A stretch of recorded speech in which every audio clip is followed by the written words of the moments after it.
Following the February fire, March and April 1970 was a whirlwind of protest activity.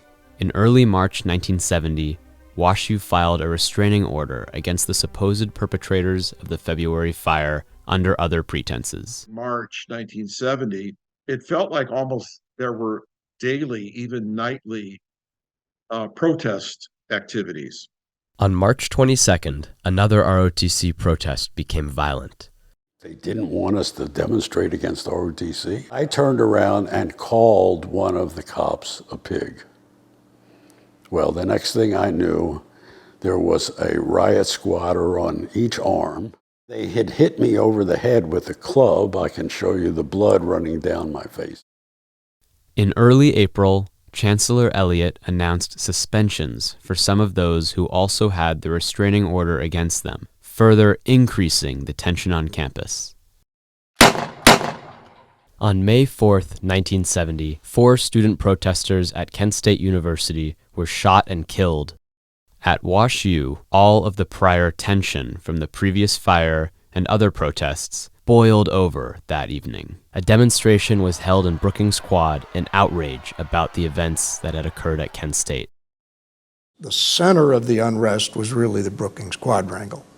And then people marched down to the ROTC building. It's actually about 2,000 people that were surrounding the building, chanting and cheering. The Air Force ROTC building was burned and destroyed. I do not know how that fire got started. I don't think any of us really knew. As the police arrived on the scene, many of the people involved pushed and fought back against the police, and the supposed perpetrators were arrested. That was an extraordinary night. Classes were canceled, papers weren't due. My 65 years at Washington University, that's the worst moment I can recall. One of the students arrested was Howard Mechanic. Mechanic was called to trial in late 1970. I was charged and convicted of throwing a large firecracker, which is called a cherry bomb. He was sentenced to 5 years in federal prison. I was able to graduate, and I had to serve the county time. One guard said if he had a chance, he'd put a bullet in my head. I just didn't think I could do 5 years of that. Nobody knew, nobody even thought that Howard was going to flee. I actually drove him out of St. Louis to catch a bus when he became a fugitive. For 30 years, Mechanic lived as a fugitive under the assumed name Gary Treadway of Scottsdale, Arizona. When I first came to Arizona, I stayed away from politics and just kept my head down and started working and getting involved in my own business, and things got out of hand when people asked me to run for city council, and that was when my past came out. When his real identity was discovered in 2000, Mechanic was put in federal prison for his prior crime. I remember when he was finally caught. We were all like, really? The story made national news. WashU alumni, faculty, and associated politicians rallied to try to get Mechanic freed. Bill Danforth was very supportive that the charges of him against him being dropped. If Vietnam vets are saying that Howard should get a pardon, that says a lot to politicians. You couldn't get pardoned unless the U.S. Attorney's Office, where you were convicted, agreed not to block it. So I said, we're going to go there and tell them they've got to do this. And then a few months later, he was pardoned.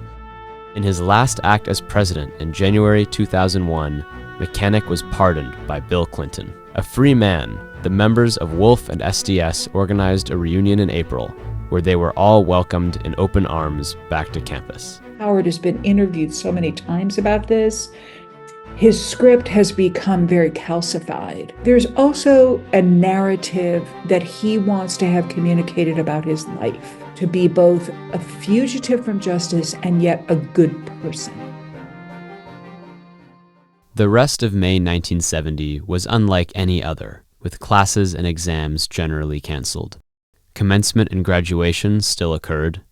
When students returned to campus in fall 1970, things seemed to have calmed down, with no noteworthy activism occurring beyond peaceful protests. The mood on campus was, let's try to cool things down. I think sometimes people were aware of the consequences. The ROTC program continued on, moving into a new building, the Academy Building on University Drive, in 1979, followed by one on the North Campus in fall 2004. The February 1970 arson was never solved. Authorities and the administration kept their focus on the May one.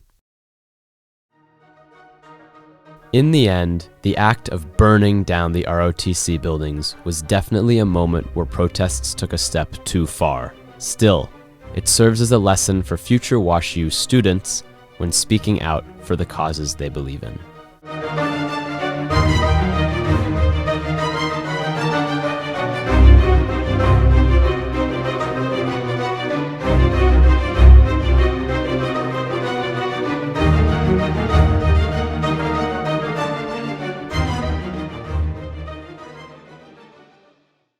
Stay tuned for more episodes of The Secret History of WashU.